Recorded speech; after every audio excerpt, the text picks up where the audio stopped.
Hello students, आप सभी का स्वागत है मेरे channel tricky chemistry B6 by Suman Negi में। आज हम पढ़ने जा रहे हैं रासायनिक बलगतिकी भाग 17, जिसमें हम पढ़ेंगे कोटि व अर्ध आयुकाल पर आधारित सभी प्रश्न। तो इसको मैं 3 पार्ट्स में बता रही हूँ, 3 या 4 पार्ट्स में इसकी न्यूमेरिकल की वीडियो आएंगी, क्योंकि न्यूमेरिकल बहुत इंपॉर्टेंट होते हैं। तो पहले पार्ट में बेसिक वाली चीजें बता रही हूँ, जो बेसिक से आप बढ़ेंगे आगे को। ठीक है, तो 3 या 4 पार्ट में वीडियोस आएंगी, जल्दी जल्दी आएंगी। काफी गैप भी हो गया, नेटवर्क इश्यू है, मैं अपने वर्क प्लेस पे हूँ और यहाँ नेटवर्क इश्यू है, तो थोड़ा सा प्रॉब्लम है। तो सबसे पहले हमने लिया है सिंपलेस्ट क्वेश्चन, और वो क्वेश्चन है प्रथम कोटि की एक अभिक्रिया में 50 सेकेंड में पदार्थ की सांद्रता प्रारंभिक सांद्रता की आधी रह जाती है। वेग स्थिरांक की गणना करो। ध्यान से सुनिएगा, प्रथम कोटि की एक अभिक्रिया, देखिए पहले आपको इंडिकेट कर देगा वो कौन सी कोटि की है, इसको ध्यान रखना है। प्रथम कोटि की एक अभिक्रिया है, वो कह रहा है कि 50 सेकंड में जो पदार्थ है वो अपनी पहली जो सांद्रता उसका आधा रह जाता था। हमने बताया था ना, जब कोई पदार्थ अपनी प्रारंभिक सांद्रता जो शुरू में आपने लिया था उसका एग्जैक्ट आधा रह जाता है, उसे क्या कहते हैं? अर्ध आयुकाल। इसका मतलब ये जो समय दिया है वो क्या दिया है? अर्ध आयुकाल। तो आप समझ लेना कि कभी भी आपसे बोले पदार्थ अपनी प्रारंभिक सांद्रता का आधा रह जाए या 50% हो गया है, तो इसका मतलब आप समझना कि वो अर्ध आयुकाल की बात कर रहा है। तो हमने लिख दिया कि अर्धायुकाल टी हाफ हमें दिया है 50 सेकेंड। तो इसमें क्या निकालना है? वेग स्थिरांक की। और प्रथम कोटि का है तो प्रथम कोटि का वेग स्थिरांक निकालना है K1। अब हम लगाएंगे फॉर्मूला, वो प्रथम कोटि का अर्धायुकाल का फॉर्मूला जिसमें टी हाफ और K1 आता हो। इसीलिए मैंने आपसे फॉर्मूले याद करने के लिए कहा था। K1 इक्वल टू होता है 0.693 बाई टी हाफ। वैसे होता है T half equal to 0.693 by K1। मैं K1 को यहां लेके गई हूं, तो K1 को यहां ले जाऊंगी तो टी हाफ यहां आ गया। तो अब आप 0.693 अपॉन टी हाफ में टी हाफ की वैल्यू रख दीजिए। तो देखिए मैंने वैल्यू रख दी 0.693 अपॉन टी हाफ की जगह 50 सेकेंड। ठीक है, तो 50 से डिवाइड कर दीजिए इसे 0.693 को। तो ये हमारा आ गया K1 0.01386, और इसका मात्रक वही होगा जो प्रथम कोटि का होता है। वैसे भी देखिए टी हाफ का मात्रक क्या है? सेकेंड। सेकेंड ऊपर जाएगा तो क्या हो जाएगा? Second inverse. तो प्रथम कोटि का वेग स्थिरांक है, तो उसके लिए जो मात्रक आता है मात्रक भी जरूर लिखिए। तो मूव करते हैं नेक्स्ट क्वेश्चन में। नेक्स्ट क्वेश्चन है, एक प्रथम कोटि की अभिक्रिया का अर्ध आयुकाल 60 मिनट है। कितने समय में अभिक्रिया का 90% पूर्ण हो चुका होगा? देखिए पहले कंडीशन, 2 कंडीशन इसमें है। पहली कंडीशन है वो कह रहा है कि प्रथम कोटि की अभिक्रिया है, उसका अर्ध आयुकाल मतलब टी हाफ दिया है 60 मिनट। कितने समय में? अब हमें वो समय निकालना है जब अभिक्रिया कितनी हो गई होगी? 90%। ठीक है, तो प्रथम कोटि के लिए सबसे पहले आप अर्ध आयुकाल निकालेंगे। तो अर्ध आयुकाल से वहां में क्या निकल जाएगा? K1 निकल जाएगा। किसी भी एक अभिक्रिया के अलग अलग चरणों के लिए K का मान स्थिर होता है, हमेशा याद रखना। वेग स्थिरांक का मतलब ही यही होता है, अगर कोई एक अभिक्रिया है उसका 10% पे, 20% पे, 50 पे, 80 पे, 90 पे देख रहे, K का मान हमेशा स्थिर होना चाहिए। तो ऐसी अभिक्रिया, ऐसी क्वेश्चन जिसमें 2 कंडीशन या 3 स्टेप में दिया होगा, तो समझ लेना एक स्टेप से आपको K निकालना होगा और दूसरे स्टेप में K का मान रख देंगे। तो मैंने पहले केस के लिए गिवन लिख दिया, टी हाफ हमें दिया है 60 मिनट और K1 हमें निकालना है। अब लगाएंगे फॉर्मूला, जिसमें प्रथम कोटि के लिए अर्ध आयुकाल का फॉर्मूला जिसमें K1 और टी हाफ आए। तो ये फॉर्मूला है K1 equal to 0.693 upon T half. तो ये वैल्यू हो गई K1 equal to 0.693 upon T half की जगह रख दिया 60 मिनट। अब 0.693 को डिवाइड कर दो 60 से, तो K1 का मान आ गया 0.011 सेकेंड इनवर्स। तो पहले केस से हमने निकाल दिया K1 का मान। अब जो दूसरी कंडीशन उसने दी है कि वो समय निकालो जिसमें 90% पूर्ण हो चुका, तो उसमें K1 का मान रख देंगे। देखिए जब भी आप सेकंड केस लिखें, मैं आपको बता रही हूं, आप ये जरूर लिख लें। जिसे एक अभिक्रिया लिख लें पहले, A इक्वल टू उत्पाद, मतलब ये प्रथम कोटि की अभिक्रिया है। तो जब भी बच्चों ध्यान रखना, प्रतिशत दिया होता है तो प्रारंभिक सांद्रता कितना लेते हैं? देखिए प्रतिशत में अधिकतम कितना होता है? 100% होता है ना। तो प्रारंभिक सांद्रता जब भी प्रतिशत में दिया हो तो प्रारंभिक सांद्रता को हमें 100 मानना पड़ता है। ठीक है, लिख दिया 100%। उसमें से कितना पूर्ण हो गया? पूर्ण मतलब खत्म हो चुका है 90%। तो 100 में से 90% खत्म हो चुका है, तो बचा कितना कितना होगा अभिकारक, केवल 10%। मतलब 90% अभिक्रिया हो चुकी है, तो कितने प्रतिशत बची, 10%। तो ये हमारा होगा प्रारंभिक सांद्रता। ये तो हमेशा प्रतिशत वाले में 100 ही रहती है, और ये होगी टी समय के बाद की सांद्रता। आप इसे आर भी लिख सकते हैं, आर टी भी लिख सकते हैं। ये है अभी 10%। तो प्रथम कोटि का फॉर्मूला लगाओ और वैल्यू रख देते हैं।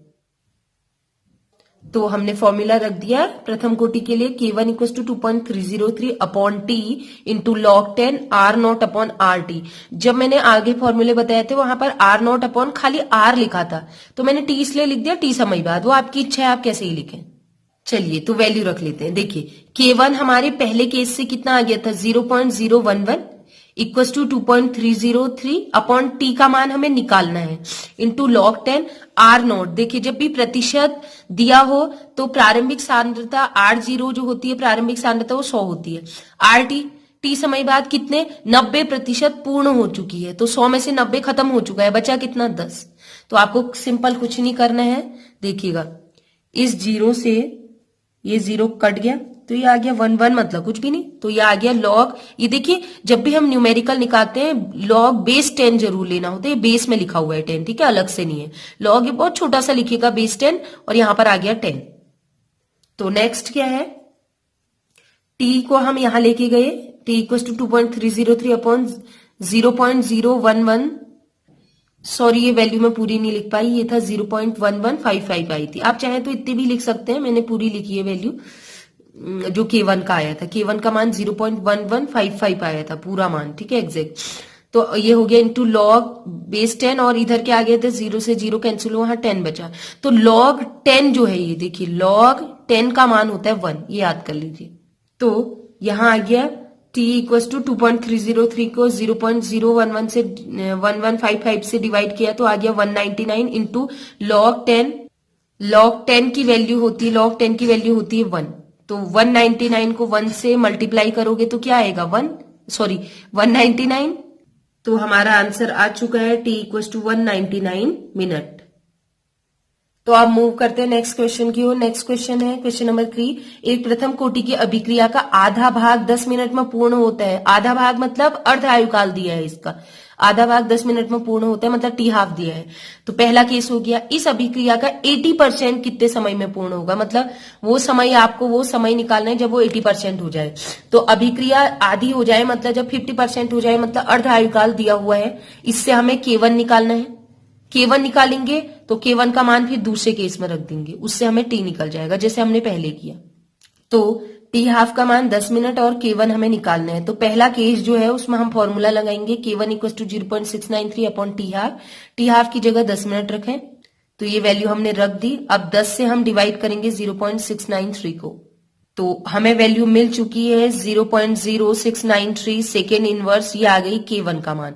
ये पहले केस के लिए K1 का मान आ गया। अब K1 का मान किसी भी एक अभिक्रिया के लिए स्थिर रहता है, तो इसी K1 का मान हम सेकेंड केस में इसमें रखेंगे। सेकेंड केस को सॉल्व करने के लिए मैंने बताया था जब भी कोई अभिक्रिया 80% पूर्ण होगी, वो 75% पूर्ण होगी, तो प्रारंभिक सांद्रता R0 कितनी मानी जाती है, प्रारंभिक सांद्रता 100%। आप कभी भी ऐसे क्वेश्चन सॉल्व करने के लिए पहले लिख लें A इक्वल टू उत्पाद, ये अभिकारक के उत्पाद बना रहे हैं। तो शुरू में कितना लिया था प्रारंभिक सांद्रता, प्रतिशत वाले केस में प्रारंभिक सांद्रता हमेशा 100 रहती है, ठीक है, जिसमें से कितना प्रतिशत पूर्ण हो चुका है, मतलब 80% खत्म हो चुकी है।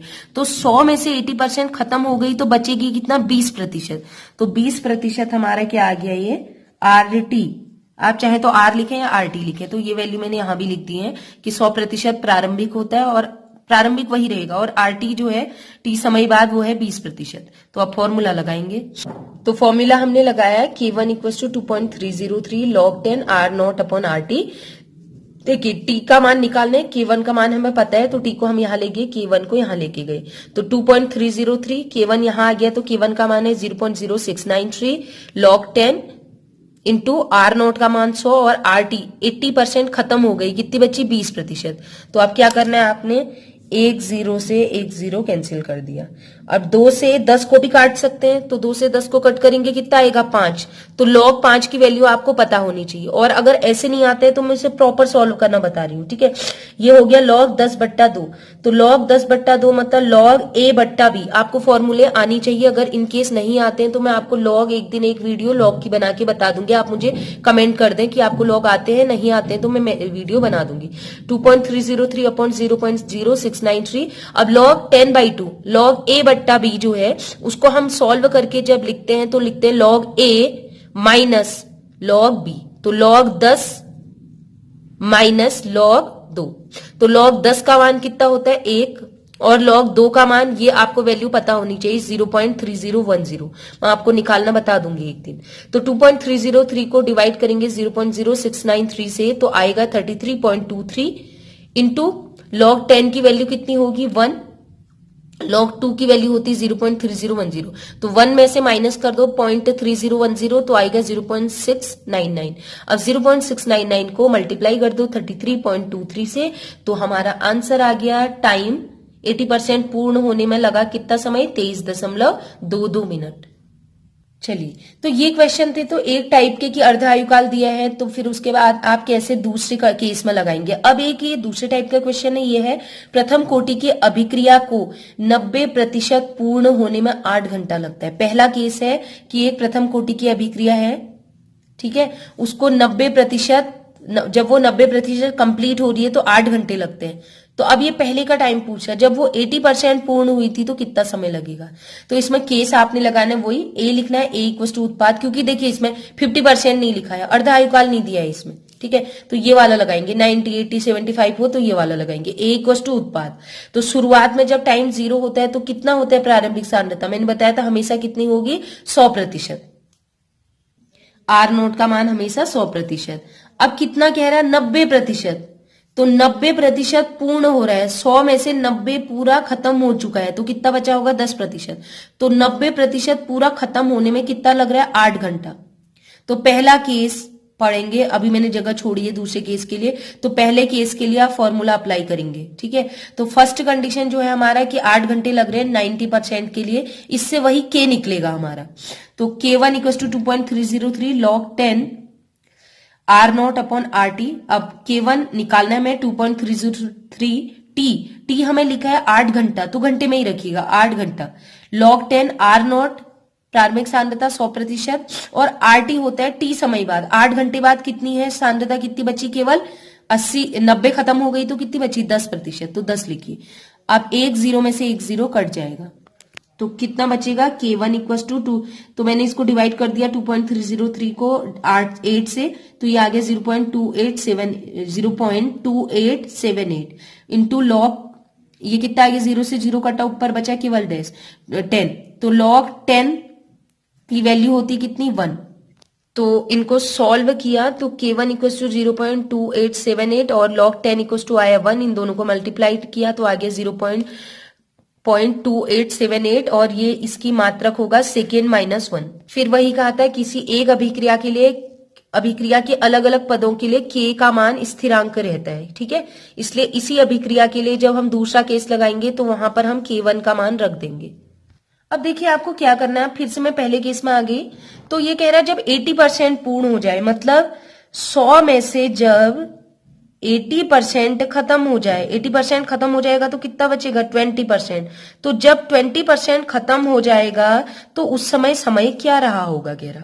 तो K1 का मान इस केस से निकल गया, K1 का मान निकल गया, तो अब इस वाले सेकेंड केस में रखिए R0 का मान 100 ही रहेगा, RT का मान कितना हो गया 80% कंप्लीट होगी तो बचा कितना 20%, तो 20% रख के टाइम निकाल लीजिए और K1 हमें यहां से मिल चुका है अभी। तो देखिएगा K का मान 2.303 upon T log 10 R0 upon RT, K का मान ये है 0, K1 K1 मान रहे हैं, K1 का मान है 0.2878 इक्वल टू 2.303 टी हमें निकालना है log 10 R नॉट प्रारंभिक सांद्रता 100 ही रहती है, RT 80% कंप्लीट हो गया है, 80% पूर्ण हो गया मतलब 20 बचा है 20, तो एक जीरो से एक जीरो कैंसिल हो गया और 2 से पूरा पूरा डिवाइड करके दिखा रही हूँ, 2 5 जा 10, 2 5 जा 10, तो ये आ गया log 5। अब ये हो गया 0.2878, ये हो गया 2.303 अपॉन टी log 10, और इसको मैंने डिवाइड किया तो ये हमारे पास कितना आ गया 2 5 जा 10 है ना। तो log 5, तो log 5 की वैल्यू भी याद रख लें आप। मैंने पहले जैसे किया log 10 माइनस log 2 ऐसे करके भी कर सकते हैं, और अगर log 5 की वैल्यू याद है तो भी हम डायरेक्ट कर सकते हैं। तो 2 से डिवाइड किया तो log 5 आया। log 5 की वैल्यू होती है 0.6989। ये मैं आपको लिखवा दूंगी तो आप याद कर लीजिएगा। तो 2.303 इंटू कर दीजिए जो 0.6989, उसको डिवाइड कर दीजिए 0.2878। ठीक है, तो जब हमने इसको इससे डिवाइड किया तो आया 8 इंटू ये वैल्यू। अब इन दोनों को मल्टीप्लाई करेंगे तो आ गया 5.59, क्योंकि पहला समय घंटा में दिया था इसलिए इस समय भी समय क्या आ जाएगा घंटे में। ठीक है, तो ये हमारा आंसर आ चुका है। देखिए नेक्स्ट क्वेश्चन है, ये एनसीईआरटी बोर्ड में आया है 12th वालों के लिए, तो काफी इंपोर्टेंट है, इसको ध्यान से देखिएगा। प्रथम कोटि की अभिक्रिया के 99.9% पूर्ण होने में लगा समय अभिक्रिया के आधा होने में लगे समय का 10 गुना होता है। पहले आप क्वेश्चन समझिए क्या कह रहा है। देखिए इसमें पूरा मैंने उतारा नहीं, ये क्वेश्चन ऐसा था कि आपको प्रदर्शित करना है, आपने प्रूफ करना है कि प्रथम कोटि की अभिक्रिया के जब प्रथम कोटि की अभिक्रिया 99.9% पूर्ण होती है तो उसमें जितना भी समय लगता होगा वो समय किसके बराबर होता है, कोई अभिक्रिया के आधा होने में लगा समय। आधा होने में लगा समय को हम क्या कहते हैं, अर्ध आयुकाल, टी हाफ। तो टी हाफ का 10 गुना, मतलब इस अभिक्रिया के पूर्ण होने में जो समय लगा है, मतलब हमें क्या प्रूव करना, मैं यहीं पर बता देती हूँ आपको। इस अभिक्रिया के पूर्ण होने में लगा समय, जैसे इस अभिक्रिया में जो समय लग रहा है मतलब 99.9% अभिक्रिया जब पूर्ण हो रही उसमें जो समय लग रहा है उसका मान किसके बराबर होना चाहिए, कह रहा है लगा समय अभिक्रिया के आधा होने में लगे समय। आधा अभिक्रिया जब होती है उस समय समय कितना होता है, अर्ध आयुकाल कहते हैं कितना, टी हाफ।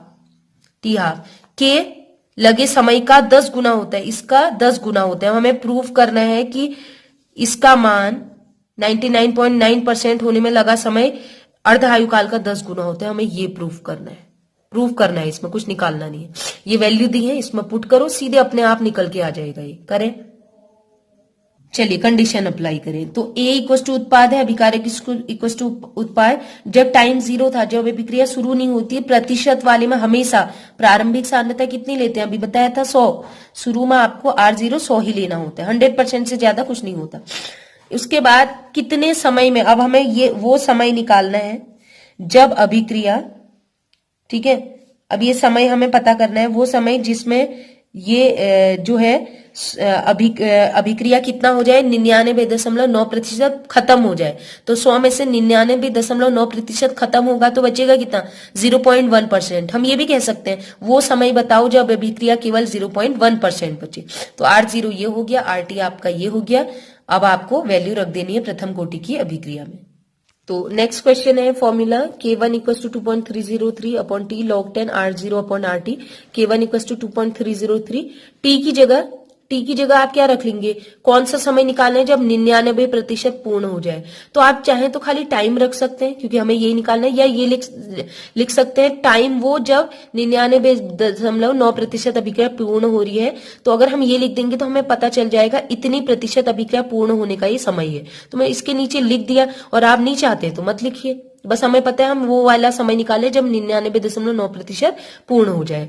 तो log 10 R0 100 होगा, और RT कितना खत्म हो गया था, 99.9, तो बचा कितना था 1%, तो 0.1 बचा था, 0.1 बचा था। तो K1 equal to 2.303 T log 10, और 0.1 यहां हटाएंगे तो ऊपर एक 0 लग जाएगा 1000। अब log 1000 को हम क्या लिख सकते हैं, log 10 टू दी पावर 3 भी तो लिख सकते हैं, log 10 की घात 3 भी तो लिख सकते हैं। 10 गुणा 10 गुणा 10 कितना होता है, 1000। तो आप क्या करेंगे, टी को हम यहां ले गए, K1 को यहां लेके गए। अब आपने क्या करना है, log 10 टू दी पावर 3 को सॉल्व करें। तो इसमें एक फॉर्मूला होता है बच्चों, log a की पावर b, तो जो पावर होती है वो आगे आ जाती है log से आगे, तो ये हो जाएगा 3 log 10। 3 log 10, आप चाहें तो फॉर्मूले यहां लिख सकते हैं। तो ये मैंने लिख दिया फॉर्मूला, log a की पावर b होती है तो b आगे आ जाता है log a, तो ये 3 आगे आ गया log 10। तो log 10 की वैल्यू कितनी होती है, 1। log 10 की वैल्यू 1 होती है, और 3 का मल्टीप्लाई इससे करेंगे तो ये आ जाएगा 6.909 अपॉन K1, इतना आया। अब आपने क्या करना है, बहुत इजी, ये आ गया आपका 6.909। अब आपको क्या करेंगे, मुझे क्या करना है, इस पॉइंट को, एक पॉइंट मतलब पॉइंट को यहां ले जाना है, आगे ले जाएंगे तो इसका मतलब क्या है, पॉइंट आगे ले जाएंगे तो इसका मतलब है कि इंटू 10 लिख देंगे। कैसे, क्यों लिखा, अगर 10 का इससे गुणा करोगे तो ये मिलेगा ना आपको।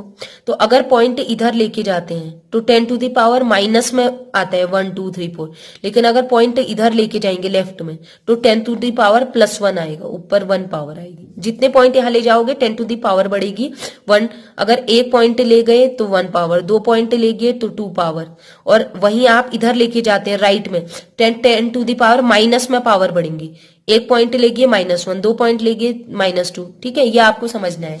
लेकिन हम यहां ले जा रहे हैं, लेफ्ट में ले जा रहे हैं तो प्लस में पावर बढ़ेगी। पॉइंट एक स्थान खिसकाया है आपने, इसलिए 10 टू द पावर 1। ये हो गया 0.6909। अब शायद आप याद करो, हमारा टी हाफ का फॉर्मूला था 0.693/k, लगभग मिलता जुलता है। 0.693 नहीं है, लेकिन एग्जैक्ट लगभग ऑलमोस्ट वैल्यू तो लग रही है आपको, अप्रोक्स है ना। तो 0.693 ही इसे हम मानेंगे, 0.693/k1 के बराबर। तो इसकी जगह हम क्या लिख सकते हैं वैल्यू, ये किसका मान है, टी हाफ का, तो 10 इंटू इसकी जगह रख देंगे टी हाफ। तो यही तो हमें प्रूव करना था कि अभिक्रिया के 90.9% होने में लगा समय किसके बराबर होता है, अभिक्रिया के आधा होने में लगे समय, मतलब अर्ध आयुकाल के 10 गुने के बराबर होता है। ये बोर्ड एग्जाम में 3 मार्क्स में क्वेश्चन आया है, रिपीटेड है, इसको अच्छे से तैयार कर ले, नहीं आया तो मैं दोबारा बता दूंगी। तो स्टूडेंट्स, आप आज हमने एक टाइप के क्वेश्चन किए। अब अभी इसमें अर्ध आयु का मतलब ये जो हमारे पढ़ रहे हैं केमिकल काइनेटिक्स, रासायनिक बलगतिकी, इसमें बहुत से टाइप के क्वेश्चन होते हैं, तो मैं अलग अलग वीडियोस में बताऊंगी। तो वीडियोस लगातार ही कोशिश करूंगी कि लगातार वीडियो आए। तो अगर वीडियो पसंद आई है तो प्लीज लाइक करें। और देखिए, बहुत नेटवर्क इशू है, तब भी मैं आपके लिए वीडियो बना रही हूँ कि ब्रेक बहुत ज्यादा हो गया। तो प्लीज अपने फ्रेंड्स में शेयर करें। तो आज के लिए इतना ही। Keep watching and bye bye.